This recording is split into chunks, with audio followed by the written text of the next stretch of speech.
Good morning, ladies and gentlemen. It's Adam, the Talking Shop here at David French Music on this beautiful, rainy Thursday morning. Today we're going to be diving into the behind the scenes on what to do when you actually break your neck cork and you need to get a replacement. So over here we're working on an Alto neck for a Yamaha saxophone. And what we've done so far is we've taken off the old neck cork, we've sanded down to the raw brass. These actual grooves in the metal will help the glue adhere just a little bit better. And of course, making sure the neck is clean will help everything along the process.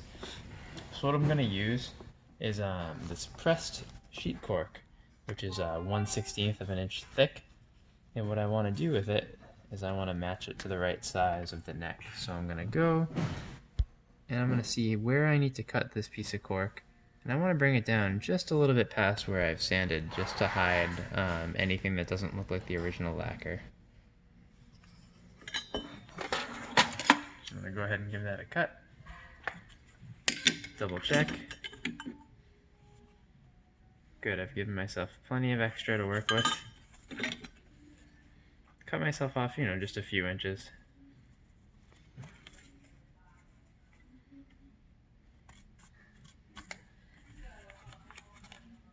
Generally a rectangular shape.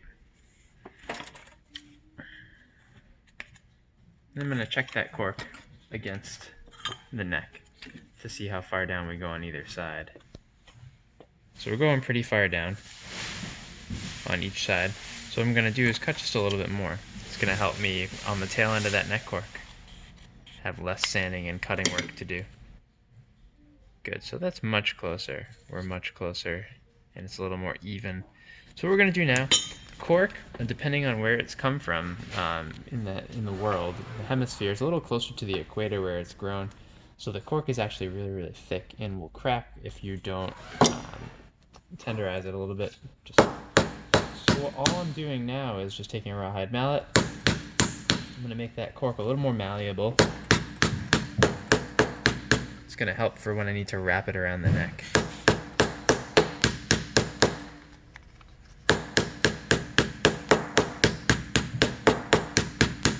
Cool. So now that I've gone front and back, both sides, it's got a little bit more give to the cork and it does the worm like that. Cool. So now I'm going to take a new razor blade. This is just a feather razor blade. Always a new one. You want fresh cuts. You want things to really go right the first time. And what I'm going to try and be adding is a bevel right here. So I'm going to go at an angle, just a little bit back, and cut downward to the front of the cork. And what I'm looking for is a nice slope from beginning to end there on each side. If it's not exactly perfect in the front, it doesn't matter. This part's going to be hidden underneath the cork. Save that razor for later. So what I'm going to do now is get the adhesive ready to go. And what we use is DAP Weldwood contact cement. And we buy this by the metric ton. Just because as soon as it starts to get too gooey and too coagulated, it's not going to be as effective. So I'm going to apply a nice generous coat to the actual surface of the neck on the raw section that we've sanded. And then I'm going to go just a little bit further down onto the lacquer to make sure the back end of that neck cork stays sealed. I can always clean that up later.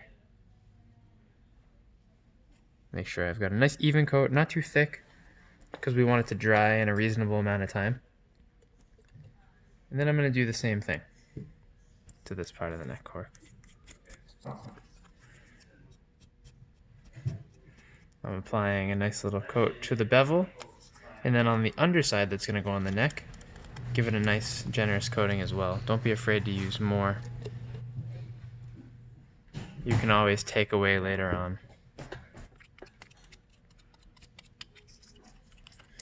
Bringing it out.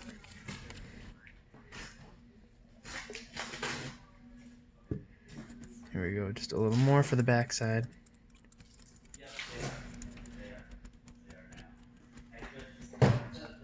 Awesome. So the recommended drying time for this is about 15 minutes, but if you apply a really nice coating and you make it really thin, it's going to dry in about a minute or less, especially if you blow on it a little bit.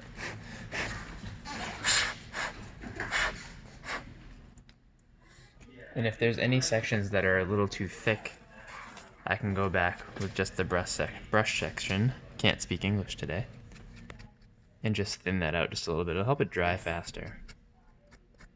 What I'm looking for when it's finally ready to go on there is it's going to be glossy, but it's not going to look too wet. And I want to be tapping it with my finger and not pulling any contact cement off it. So it's not quite ready yet. I'm still getting a little bit of the gooiness on there. Let that dry. Check in on the neck. Make sure this is ready to go. And again, I'm just going to be testing the surface.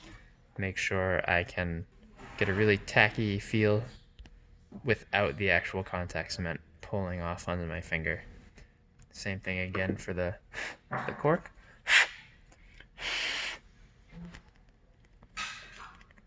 Now we're getting in the zone where it's ready to mount or install onto the neck. And you're only going to get one shot at this because this adhesive works really, really well. So what I'm trying to do is I want to line the bevel up with the underside of the neck. Some people do it off to the side or on the top, but I think it looks the best when it's hiding underneath the neck, especially once it's all fully sanded.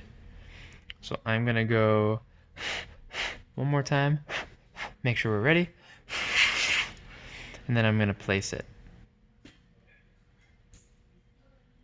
And I want to make sure every section that I put down is fully on there, because I only get one chance at getting this all the way around. So if I get any bubbles underneath or anything that's not fully sealing, it's going to be really apparent as soon as I get it wrapped all the way around. So as I wrap the cork around, I'm checking the surface I just laid down to make sure that it's fully on there. And so when I finally meet that bevel again, I'm giving it a nice press, make sure it's fully on there. And now it's all on there and it's ready to cut. So that little bit of extra I was talking about from before, we're going to go ahead and we're going to remove that using the side I didn't use when cutting the cork the first time. I'm going to go straight down.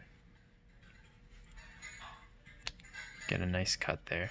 I want to bring it as close as I can to where it meets the bevel, but if I have a little bit hanging over, that's totally fine because that's going to come off when I start sanding.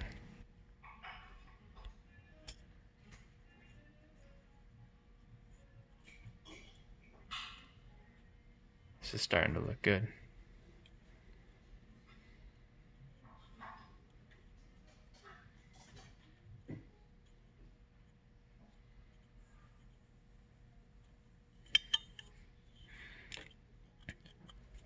Awesome. So now we're going to move to the side of the neck cork transplant where I'm going to sand it.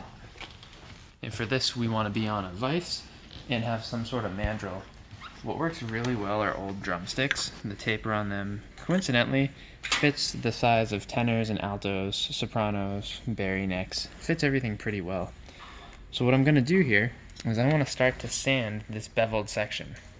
It's a little bit too high up right now. I want to make that really flush with the rest of the cork. And I'm going to start with a pretty heavy grit. Let's go ahead and start with the 240. Get myself off a nice strand. What I'm trying to do here is I'm trying to remove that hill that I've created. Trying to stay pretty parallel to the floor with the sandpaper. Usually the smaller the piece, the better. You can see exactly what you're doing.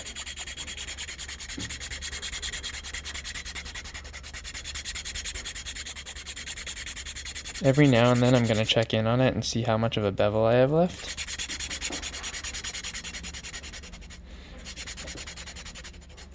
And that little bit of extra cork that we left on that you're seeing is tearing away. And it's just giving way to the section where the bevel met the part of the cork that came over to meet itself. If you haven't done a lot of neck corks, sometimes it's really good to put painter's tape around this section here so that you don't scratch anything. But I'm not getting close enough there to where it's going to come off the edge, so I'm not too worried about that. So as I get closer, I'm going to taper the actual grit of the sandpaper I use. So like I said, I started with 240 here. I've got a few other ones in my little collection here, so I'm going to jump all the way over now to 600. And for that reason is, I've already got everything nice and even. When I run my hand over that, I don't feel a bump anymore. So what I'm going to do is use the 600 for finishing work. Now is when I'm going to wrap around the sandpaper a little bit more, and I want to start to blend the sections together. And I have to be careful not to go too far because we've been concentrating our energy sanding this part here. When you look at the neck, sometimes you don't take into account that you've been sanding for so long that this part gets flat and the rest of it's a different thickness. But right now, it looks pretty good. So now we're going to go around the rest of the neck, give it all just a little kiss of sandpaper. It's going to help even everything out. And I don't want to go too far. I want to check it against a mouthpiece first. Make sure everything is the exact right size to fit the mouthpiece. And it's good to ask the player what they use, because a Yamaha is not going to be the same size as a Meyer mouthpiece or a Jody Jazz or whatever you happen to be using for a mouthpiece. So we're just going to blow this off.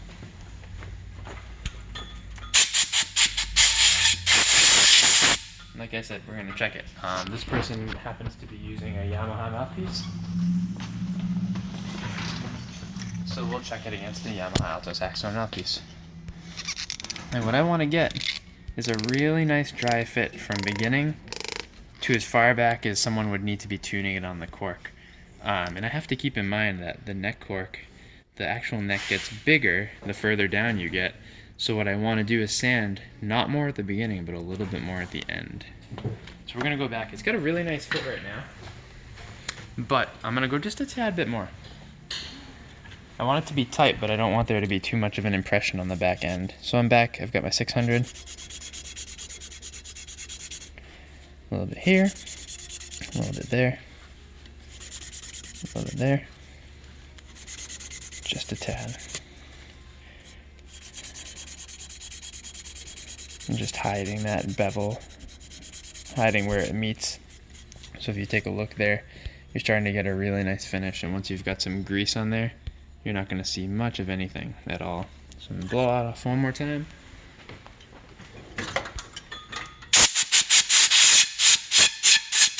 The reason I'm blowing off the extra cork dust is because I want grease to be able to sit within the knots and within the holes in the cork. I don't want all the dust to be blocking the ability for the grease to really be on there. Go back again. Again, I'm checking it dry. I don't want to get a false read with cork grease. Now we're starting to get a really good fit, and the cork's not moving anywhere. That adhesive, that contact cement is really working well. So now I'm going to go over. We like to use Ultimax cork lubricant here in the shop. It comes in nice little syringes. That way I can really measure the amount that I want to put there.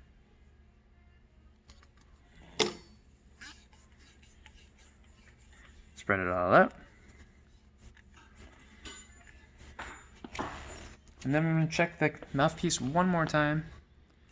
You've got a really nice fit from beginning to end. And that's basically the behind the scenes of the neck cork. For anybody that's wondering, it is possible to do it on your own, but it is a tiny bit more involved of a process than most people usually think it is. I'll see you guys next time. This is Talking Shop here at David French Music.